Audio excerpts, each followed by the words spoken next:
Hello everyone, and this is a video that I decided to make today. This is going to be on the unreleased videos. I'm pretty sure there'll be plenty coming up, so this would be great for if I decide to have Patreon or any other type of source. This would be one of the unreleased videos.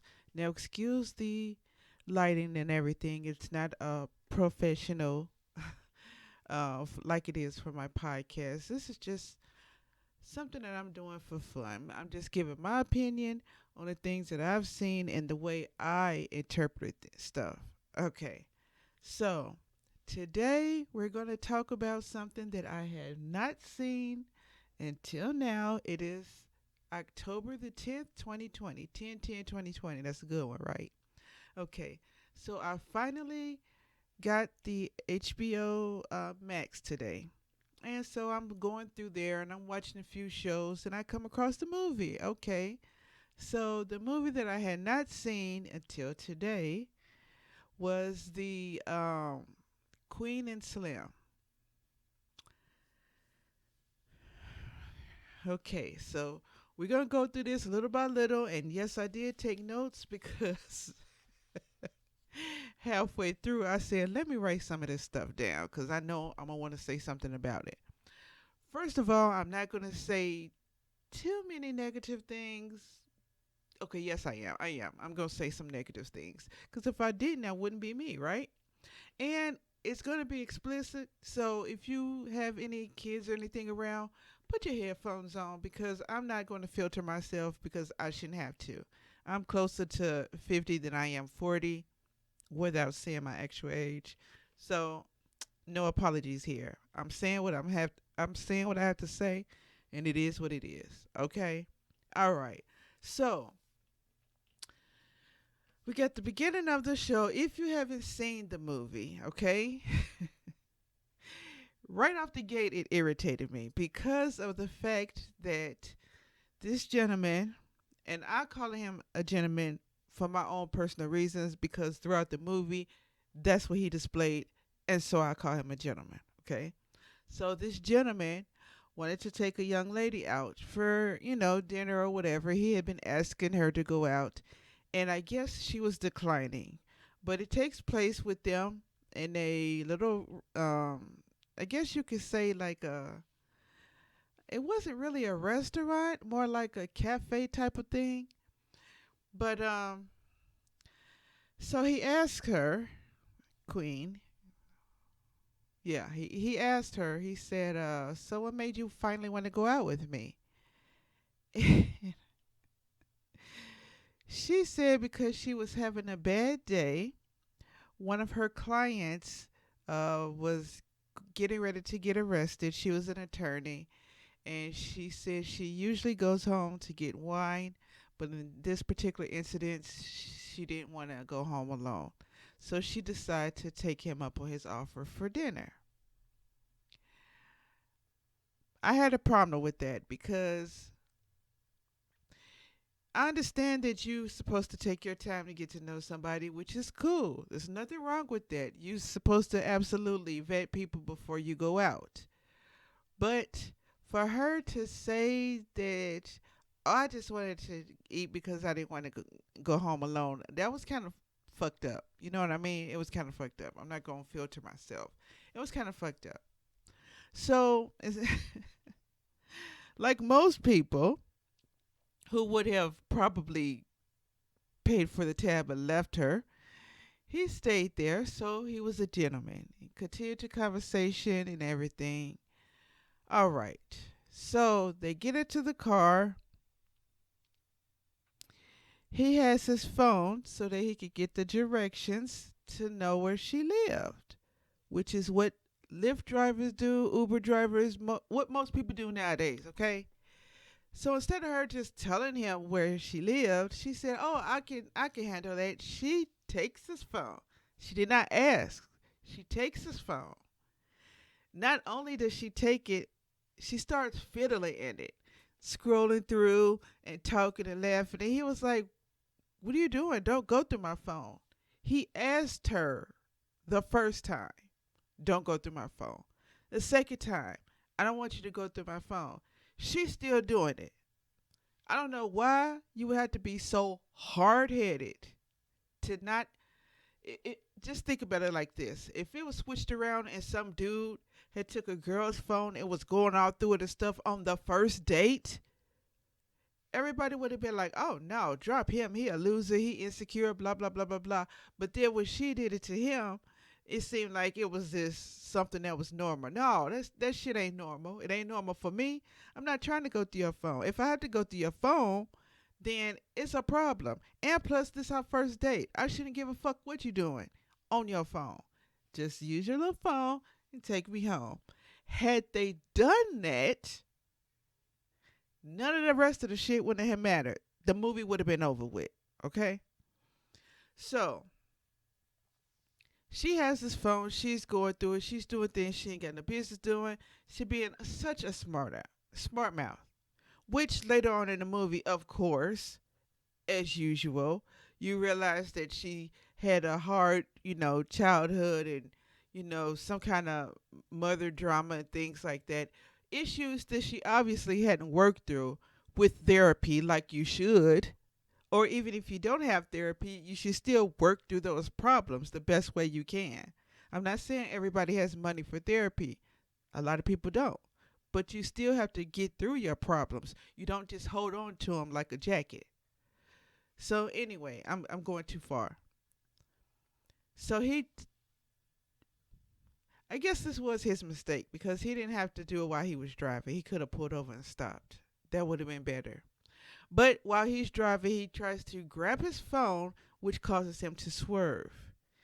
And of course, like we already knew, for some reason, Caucasian people can swerve and speed and do all kinds of stuff. And they don't get pulled over. But he swerved, he got back in check, and wouldn't you know it, right behind him, police. So at this point, she looks kind of scared. I understand what the writer was doing. I understand. The officer who was there was blatantly wrong, straight out the bat.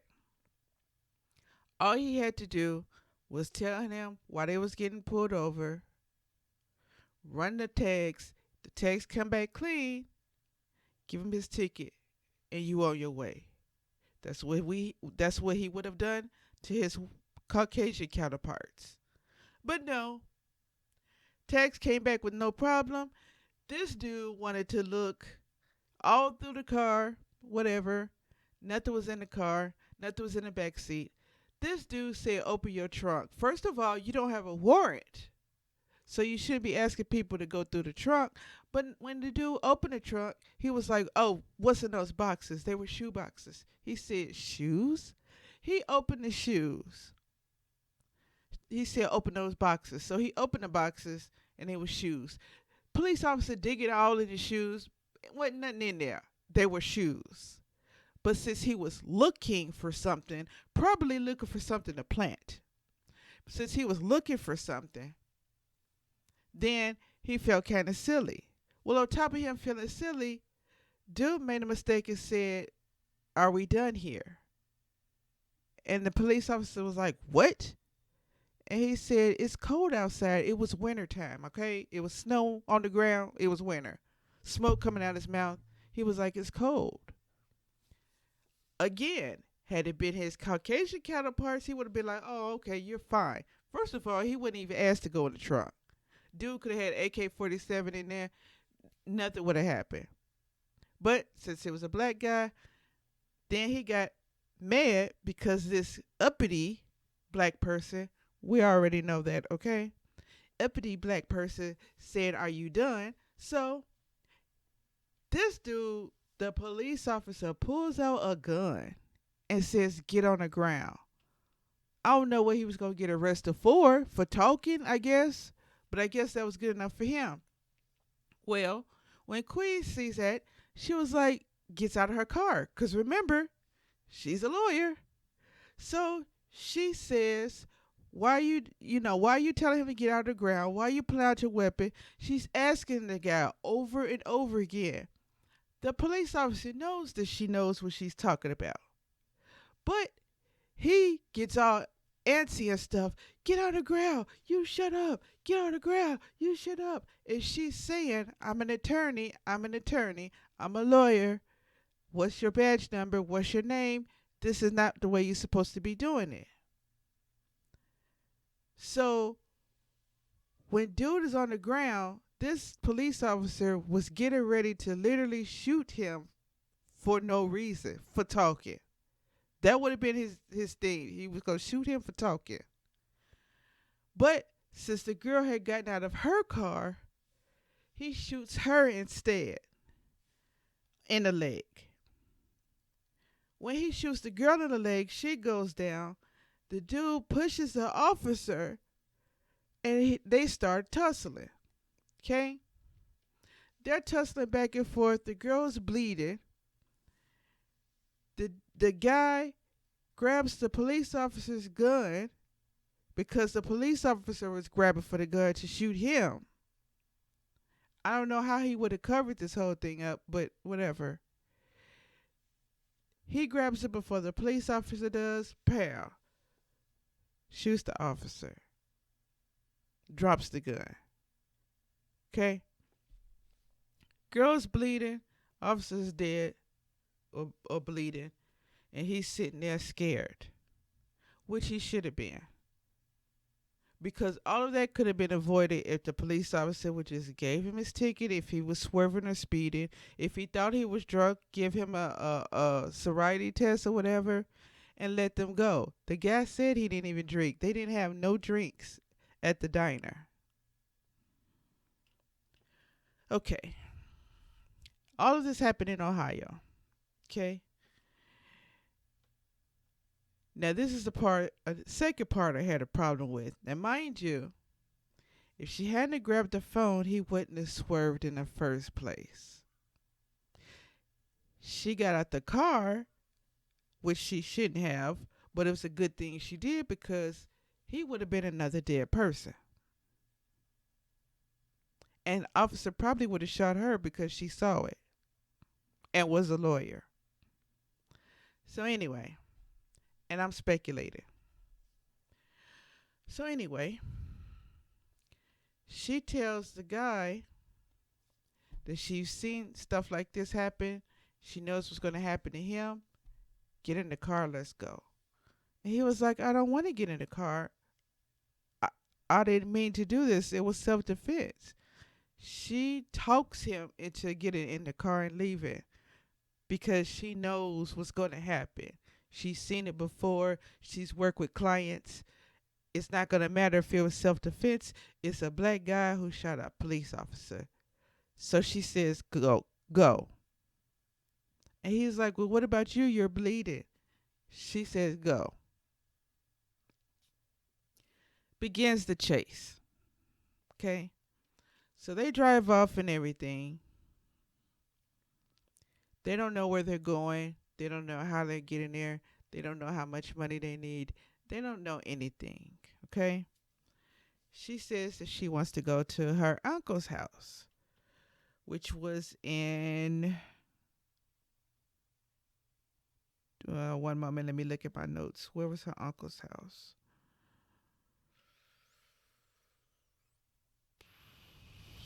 Somewhere between Memphis and Georgia. We'll put it like that. Yeah. So, they're going from Ohio, so they start to drive. He wants to go to his family's house. He wants to talk to his parents. He wants to tell somebody what happened because he didn't mean for none of this to happen. Again, she talks him into not doing it. Which, in a way, she was correct because they would have traced the call. But it's the fact that he wanted to do the right thing from the beginning. And she said, they're not going to look at you as somebody doing the right thing. You are now a criminal. Which, unfortunately, with this fucked up system, it was true. All right. She throws away his phone. and her phone. She says you don't want anybody to be able to trace them. Now, mind you, this is still the first date when all of this stuff is going on. Okay? Him asking for a date led to all of this mess. I just want you to keep that in mind. I'm not blaming her for everything because she didn't pull the trigger. But she told him to leave. She got out the car. She took the phone. You come to your own conclusion, okay? Another thing that bothered me, although I hadn't seen this movie before, I've heard on social media where people talking about, oh, it's such a beautiful story like Romeo and Juliet. This shit was not. This is what happens when people confuse fantasy with reality. And there was a whole bunch of that in this movie. Okay. And then, too, I feel like the writer or producer, creator, whatever, they probably made stuff that they thought would be relatable to every black person, which is the thing about police brutality, is true. But all the rest of this stuff, I can't relate with what you went through, and you can't relate with what I went through. That's just how it is. It may resonate to some people who are in that area, but it doesn't resonate with everyone. But what I can do is look and see what's going on in different areas and then take note of that and say, you know what? That's not right. What you went through was not right.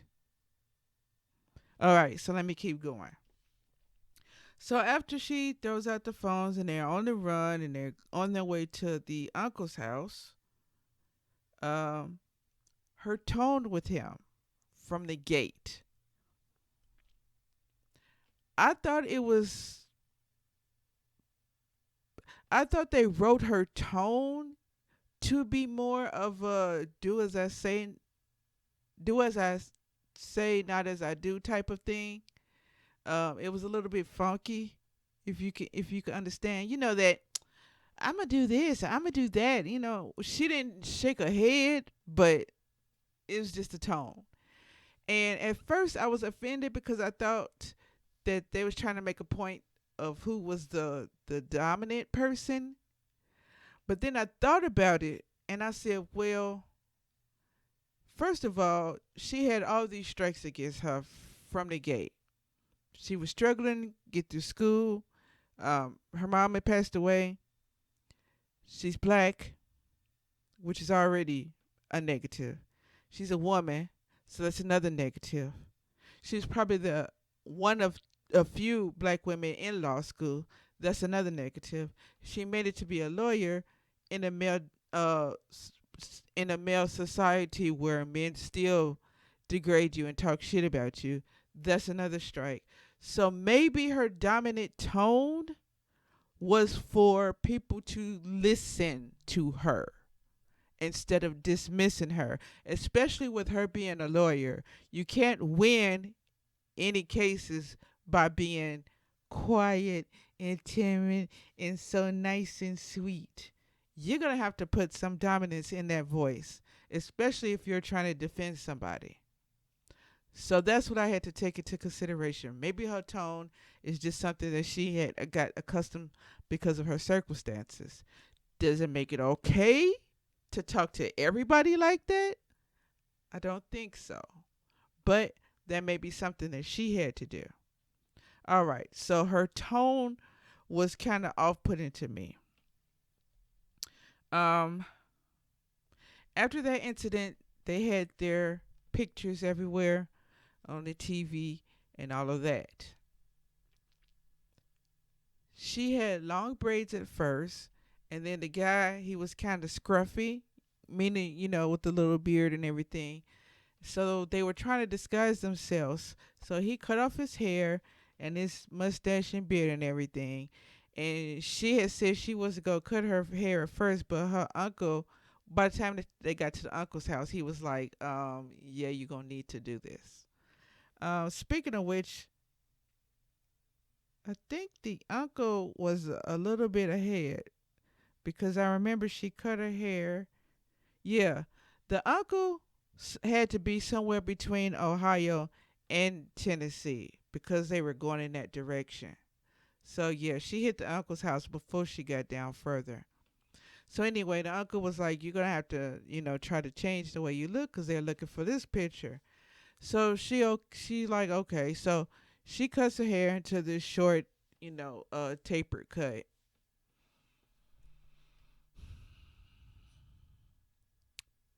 It was okay on her.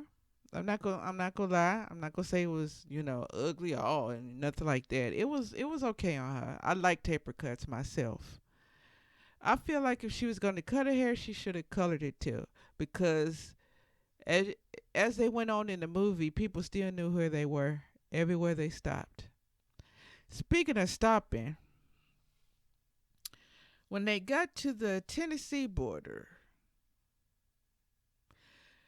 their car had broke down. The first car they was in, his car had broke down. He was out of gas because he didn't check the gas. So they had somebody that was going to help them in Tennessee. Come to find out, he was a sheriff. Sheriff was all fine with helping him. He got him to the gas station, but when he got to the gas station, of course, on his radio, gave the description in the car, which happened to be the car that was pulled over to the side of the road when he found them, and he knew who he had. So she tells him, I think he knows because he was staring at them. The way he was staring at them, it was like, okay, I know who you are. But he still came to the truck. When he came to the truck, she pulled out the gun this time. If I have it correctly, she pulled out the gun, told him to get in the truck. And he was like basically begging for his life. But they told him, we didn't just shoot him for no reason. It was self defense. And they tried to talk to him. But he just agreed with them like they supposed to do. You know what I mean? And they wound up putting him in the trunk of the car and leaving with his truck. All right, so that happened in Tennessee. So we went from Ohio to Tennessee. Then they finally made it to Memphis. Again, hard headed. Okay? Hard headed. He wants to stop. She's like, we shouldn't stop. He like, I want to stop. We've been gone for a while. We should dance.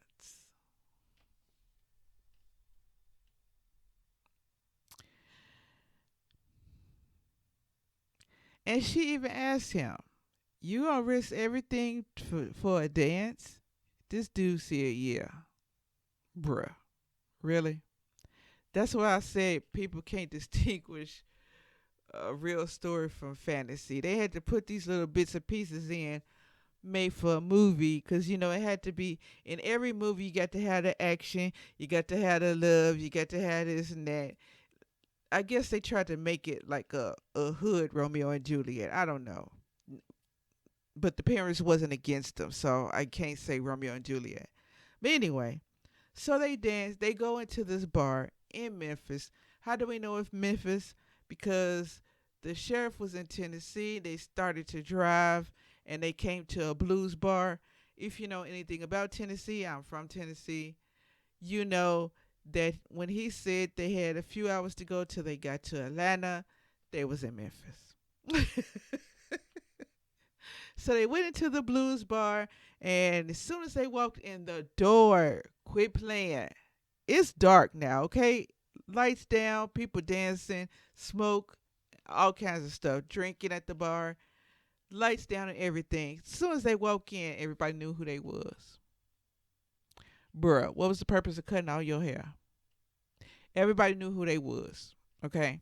He goes to the bar because she like, oh, I want a drink and blah, blah, blah. Because he promised her if she got out this car to dance, then he would buy her a drink. So they go in there and everything. Even though she said she didn't want to stop, they did. So he goes to the bartender say, oh, these drinks are on the house. Y'all was trying to protect yourself because these police keep killing us. Okay, writer, we understand what you were trying to, get your point across. So then he tells her, and they know who we are. And she like, well, we need to go. And he was like, no, I think we okay. Through the whole movie, he was like, I think we okay when they wasn't. Okay. So anyway, they dance and everything. Now, by this time, it was 2 days. I'm thinking. May have been on day 3. I'm not sure if it was day 2 or day 3 by the time they got there. So we'll just say 2-ish going on 3 because it was nighttime. But anyway,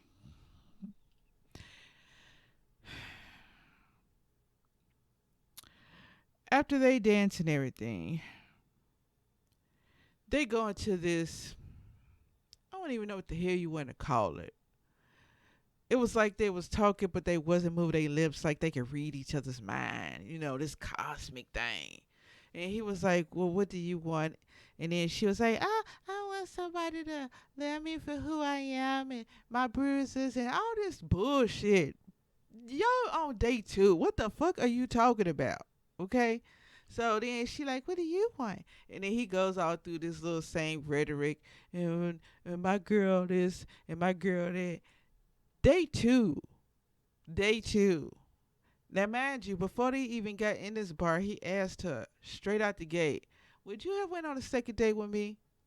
She said no.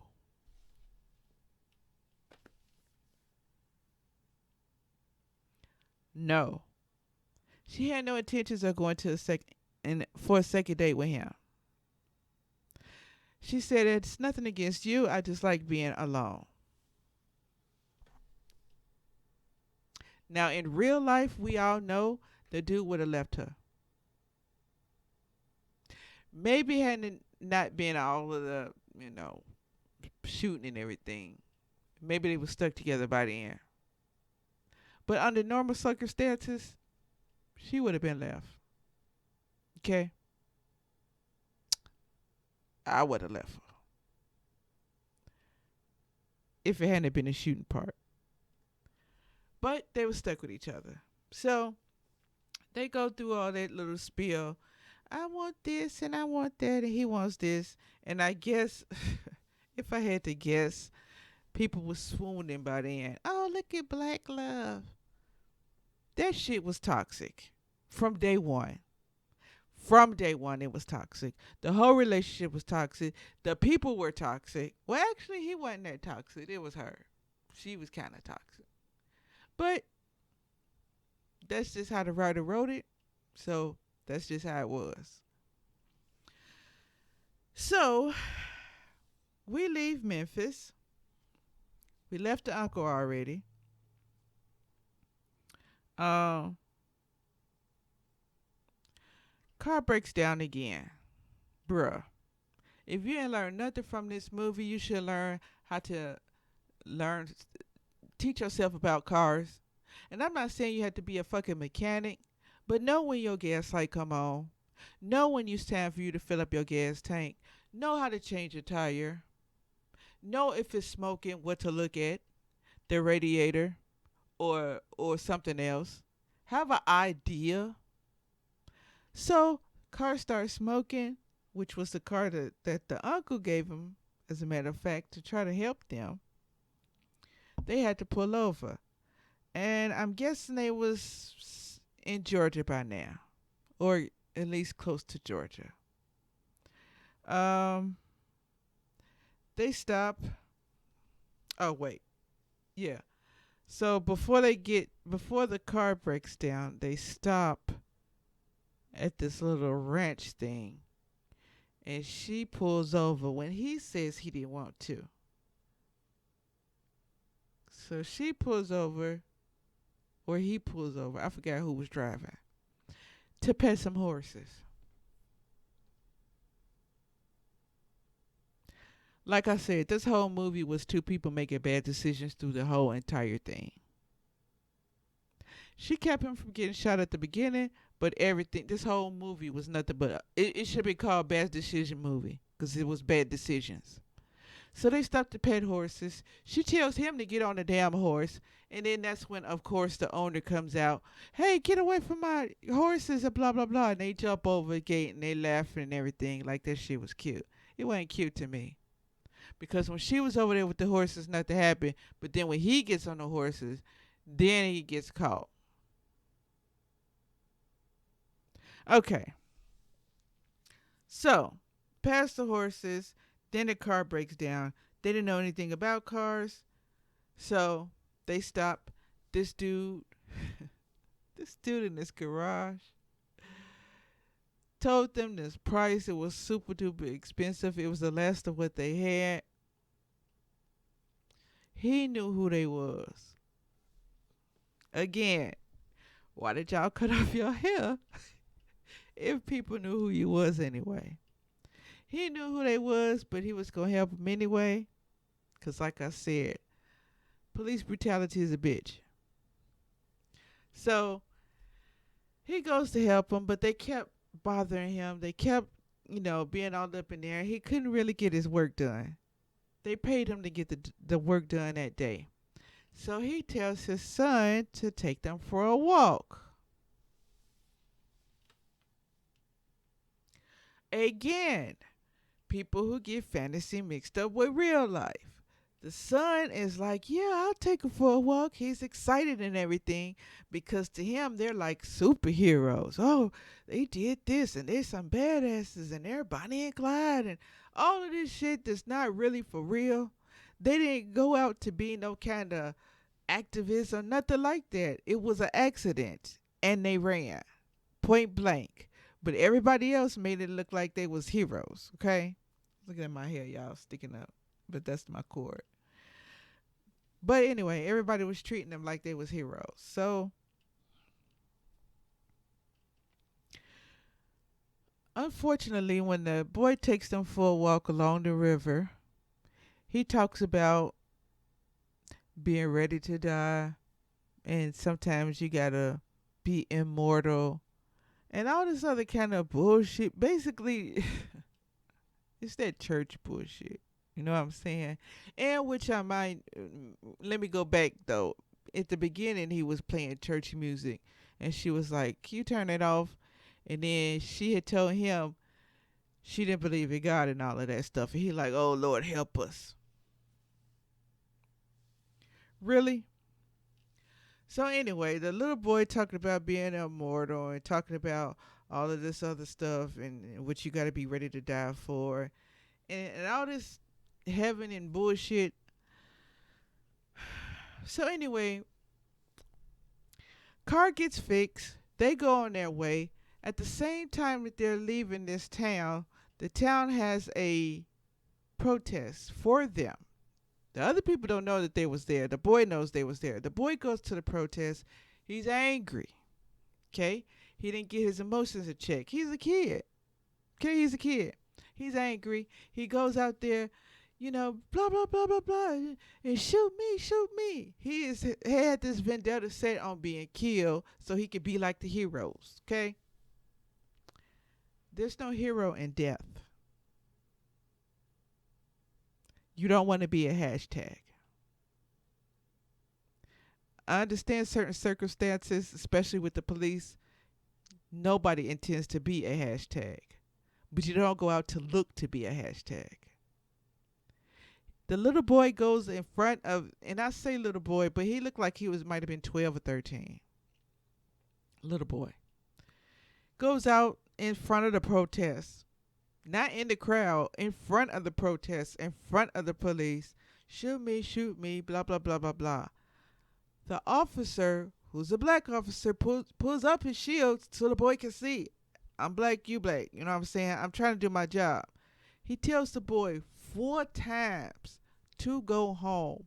I don't want to arrest you. I don't want to shoot you. I don't want to hurt you. I'm just here to make sure that the protest stays on that side of the street and we on this side of the street. Tells the boy to go home 4 times. The boy looks at the officer in his face, pulls out a gun. I don't know whose gun it was or where he got it, but it was a real motherfucking gun. Now, cut. Because in real life, he wouldn't have never got that gun out without the other people shooting him. In real life. But this is a movie. So the boy pulls out the gun, shoots the dude in the fucking face. I think he went through his neck. So, of course, people will probably say, oh, black on black crime or another officer killed or something like that. First of all, if the so-called good officers wouldn't stand by the bad officers when they do fucked up shit, it wouldn't even be nobody, you know what I'm saying, out to hurt the police. Because when something happens, you would arrest the person, take them through the same process of court, not have a biased court, and prosecute them.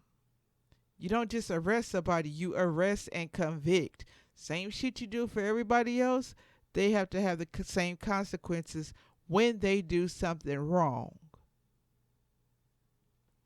All right, so the boy, when they were there before they left, the boy had told them that that officer who had got killed was the exact same officer who had killed another black man just 6 months earlier.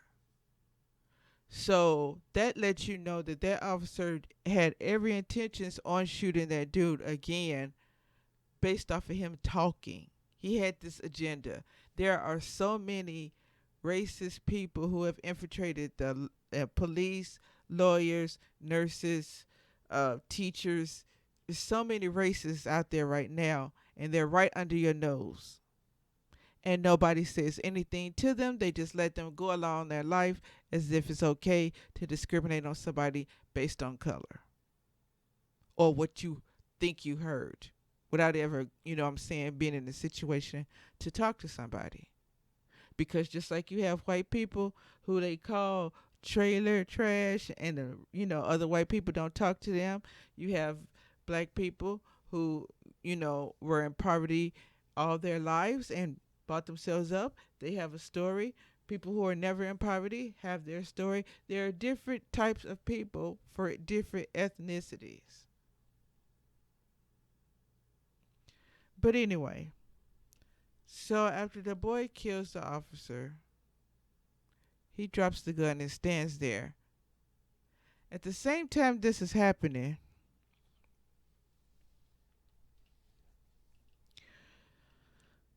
Queen and Slim decide to pull over on the side of the road and have sex. Like I said, every movie has to have a sex scene, right? Never mind the fact that they were in places with beds prior to this where they could have done that.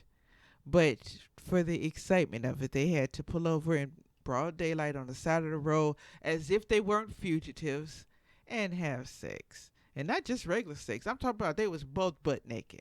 Okay? Bad decisions. Side of the road with the door open having sex, and y'all want it. This is some stupid ass fuck shit. So anyway, they have sex. She cries to tell her story about, her mom dying. That's how we figure out about her mom dying and her little chip on her shoulder and all of that stuff. I don't give a fuck. I don't give a fuck. Y'all supposed to be on the run. Y'all ain't got time for this shit. Why didn't you do that when you was at your uncle's house in that big bed he had? Anyway, so they finally make it to Georgia because the uncle said that he had a friend in Georgia that can help them. I'm thinking. That's how they got word to go there. So they finally get to Georgia. The guy was cool. The guy's wife was a Karen. Her name wasn't Karen, but you could tell she was a Karen. She even mentioned when they was at the dinner table that the money that they had for them was enough to pay for their mortgage. So I thought she was going to be the one to tell. Turns out it was the neighbor across the street that saw the car pull up and two black people get out. You across the street. Unless you have binoculars, how did you know that those was the black people? So they called the police. Police come, they do a search.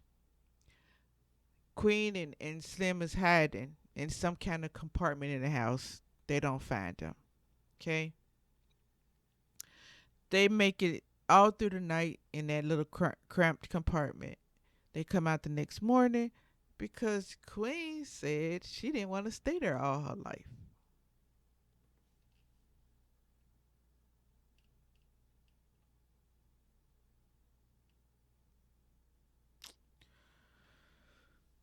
So they both get out. She says, jump out the window.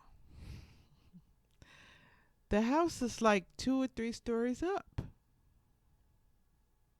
He says, we can't jump out of this window. She says, yeah, all you have to do is bend your knees and roll. She goes first and dislocates her shoulder.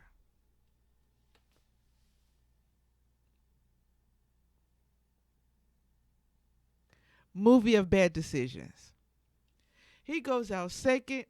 He's fine. They have to go in the garage. And there's a car in there. First thing I said was, does that car have gas? But anyway, there's a car in there. But he's got to fix her shoulder. So he tells her, police are outside. They're still looking for us. You cannot scream. I know how to fix it, but you can't scream. So she's like, give me your jacket. He gives her his jacket. She puts it over her mouth and she screams. Okay. They find a screwdriver for this car, finally get it started. While the officers are on this street, one of the officers, a black one, says, did you hear that? And the other officer was like, what? And he said, it sounded like somebody was crying or screaming or something. The white officers tell the black officer, it was some kind of racist fucked up shit. And no, he said something and he called him boy. And he says, don't call me no boy. I'm not a boy. I'm a grown-ass man. Why are you doing this? And then he was like, oh, you all touchy right now? And then he started laughing. And then he said something else that was like degraded to him. And the guy says, I'm an officer like you. And then he starts laughing. Long story short, which I know is too late, but he says, well, if you heard something, go look and check around, check around the block and everything.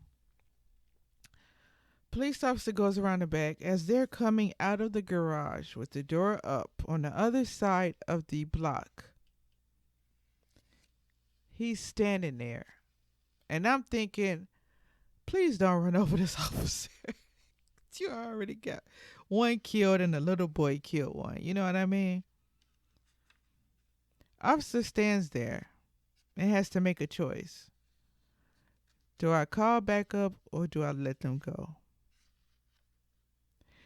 The officer thinks to when that other officer called him a boy. And he stands to the side and let them drive away.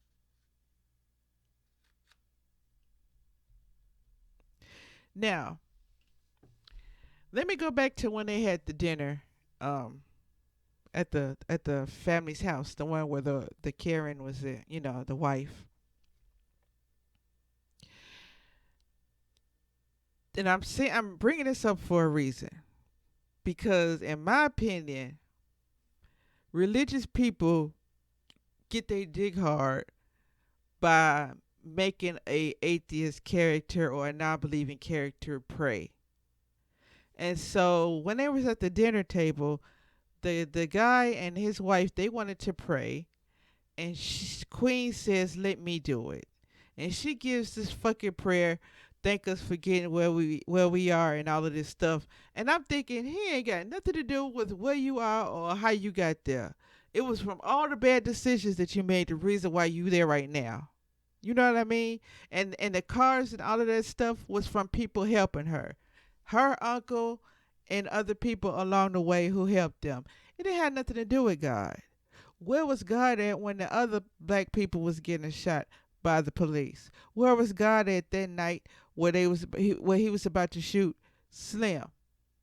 Where was God at during slavery? Where was the God at during the Holocaust? Where was God at during the bird flu, during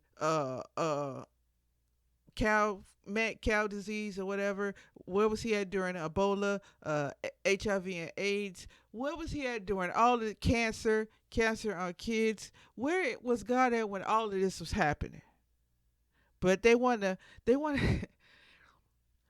to make themselves feel superior, even in the movies and radio and television shows, by making a non-believer pray. Oh, they pray now. Get the fuck out of here. Okay? The fuck out of here with that. But I digress. All right. So after the officer lets them drive past, they go on and they're going towards Florida because the guy said that he knew somebody in Florida.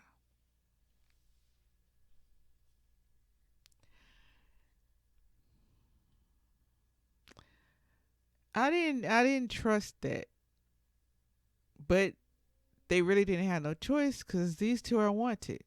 And it's all over the TV and everything. There's a hunt for them. So they go down to Florida. They had an address that they were supposed to go to. It was nighttime when they was driving. I don't think they found the address, but when the morning time came, they had pulled over to get some sleep. The morning time came, this guy tapped on their window. Now, if I learn anything from these other criminal mind type of movies and things like that, you don't never give the information. You let the person tell you. And I think that was Slim's mistake because when the dude tapped on the window with his gun, it was a black guy. Slim said, "Are you so and so?" He didn't say, "What's your name?" like he should have, but I understand he wasn't thinking because he woke him up. But he said, "Are you so and so?" And dude said, "Yeah." And he said, "Well, how do I know that?" And then he was like, but dude was basically like, "You ain't got no choice. You could go with me, and I can help you get to this guy with this plane, or you can stay here and wait for the police." So they looked at each other, and they really didn't have a choice again. So they believe this guy. Okay. The guy makes a phone call. Um, they never saw who he was talking to or if he was talking to somebody on the phone. The guy says, "Oh, well, dude said that he could take you tomorrow morning." They said, "We don't have to tomorrow morning. We got to leave today." And then Slim was like, "Call him back. Call him back. We got to leave today." Dude picks up the phone again. And I'm telling you, when I was looking at that, I was like, he is not on the phone with the guy. I don't know what told me that. I just felt like it. But when the dude hung up the phone the second time, he was like, "Okay," he said, "meet him there in an hour." And then they was like, "Okay." So they sat down and they was like, "No, you don't understand. It's an hour away. I gotta take you there now." So they get it to his car and he drives and everything.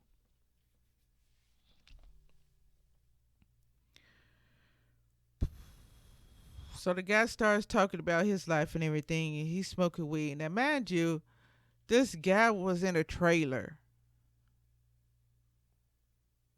Red flag, red flag, red flag. Cause I was like, what dude in a trailer knows somebody that's a baller with a plane?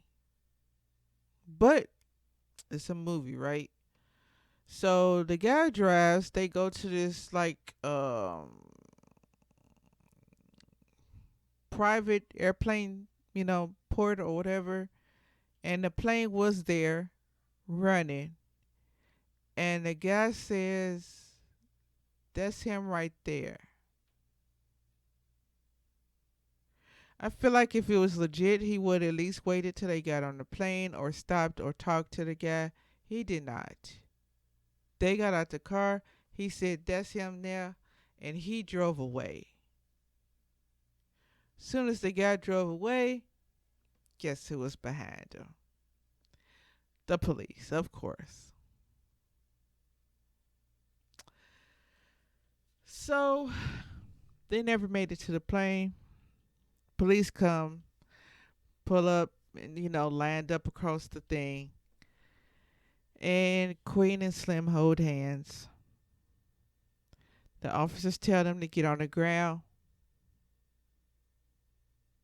They just stand there. They had already had in their head that they was finna go out like Bonnie and Clyde, I guess, because they just stood there. Now, here's the interesting part.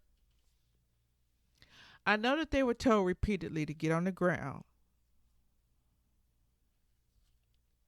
and they stood there holding hands. As usual, which shows that police are really not trained to listen or anything else. Somebody shot first. It was a woman, white police officer. She shot the black woman down first.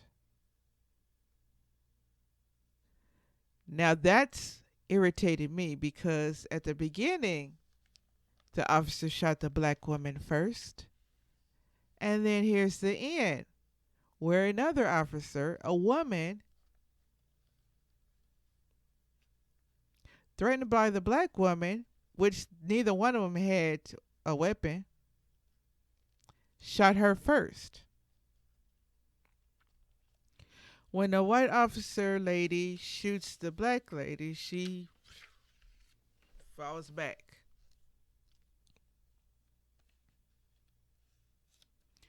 And then he stares at him. Slim stares at her. And I know what he's thinking because we all thinking the same thing, whoever watched that movie. It's the shit that happened in the beginning. That's how everything got started. Y'all shot the woman who was unarmed and just standing there.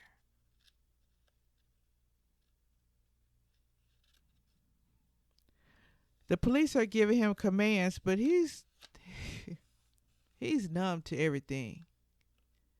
Everything is a blur to him. He can't see. He not hearing them.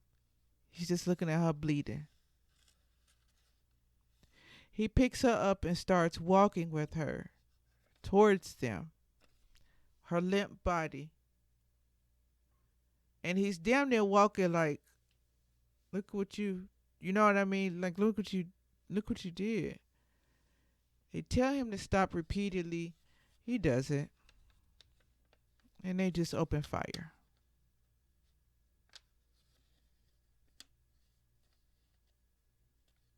And she dies on top of him.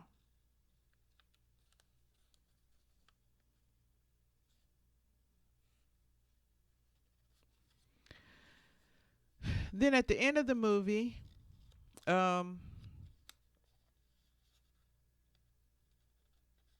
they had like the little funeral and stuff, and then they started putting their pictures on the sides of buildings and on T-shirts and stuff like that. And to me, it just, which I know I'm gonna get some backslack about this, because I guess if it was my family member, I wouldn't mind that happening. But from the outside looking in, T-shirts and buildings and shit, that ain't doing it. The police are still shooting us and killing us. And then at the end, they made sure to show that the buildings that they were putting a picture on, it had church. And I got upset. Not upset because, oh, you hate God, or, oh, blah, blah, blah. Oh, where was they supposed to have a funeral and all that? No, that's not it. It's the fact that you got so many churches in the poorer neighborhoods. The poorer the neighborhood is, the more churches it is. Y'all getting all of these all this money tax free, and the neighborhood still look like shit. You selling a pipe dream. You're getting paid for your services. A pipe dream. You still doing the same thing that you did in slavery times. In slavery times, they let you have that Bible, which was rewritten around the same time as slavery. You got to Google that shit. Matter of fact, it's been written like 15, 16 times. But it got written like 4 or 5 times within the slavery era. But they gave him the book, the good book, to give people hope that there would be an afterlife if they were good, to keep slaves from running. And also, it says in the Bible that if a man gets to the end of his whatever time, that he was bought for, but if he has a wife and children, he could go and the wife and children can stay, knowing damn well 9 times out of 10 he wasn't going to just leave his family. But they always want to sell the narrative that the man isn't around.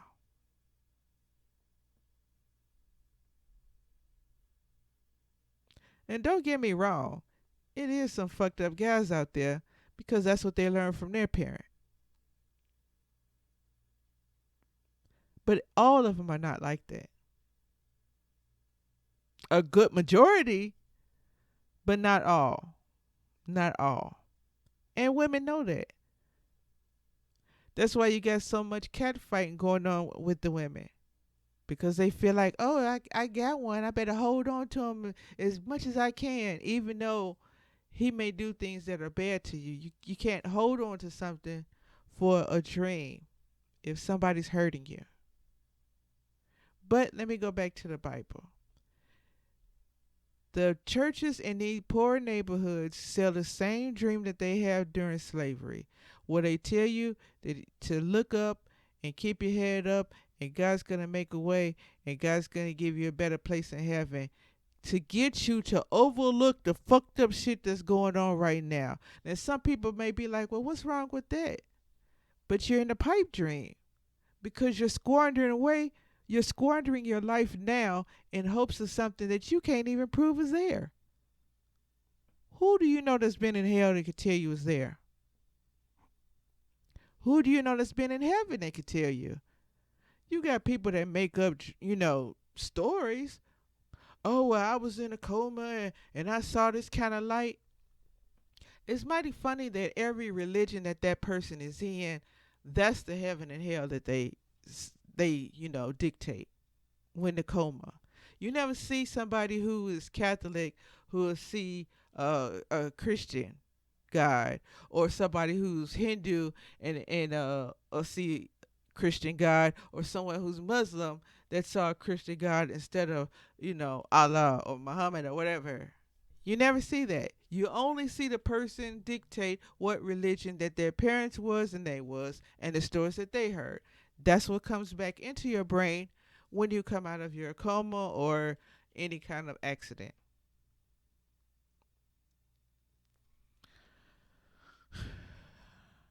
So, back to the movie. If I had to give it stars, what would I give it? 3-ish? 4? Maybe?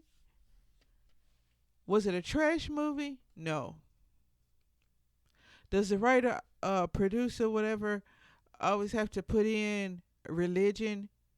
Matter of fact, if you look at half the black movies with the black cast, it always got church in it. It's like a brainwashing technique to keep you under.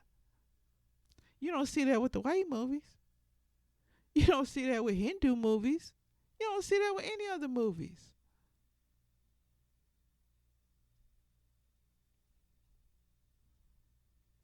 But like I said, a 3 or a 4, mainly because if they had a listened from the beginning, if she hadn't have took his phone and respected his wishes, none of that shit would have happened. He wouldn't have never swerved. They would have never got on the police radar. None of that stuff. He'd have took her home, and she'd have had her wine, and they'd have had another day. He'd have asked her for another date. She'd have said no. It'd have been the end of the story. He would have been a good guy for somebody else. And that's my lineup or my thoughts about that movie, Queen and Slim. If you have any thoughts, comments, or questions, you know what to do. Until next movie, peace.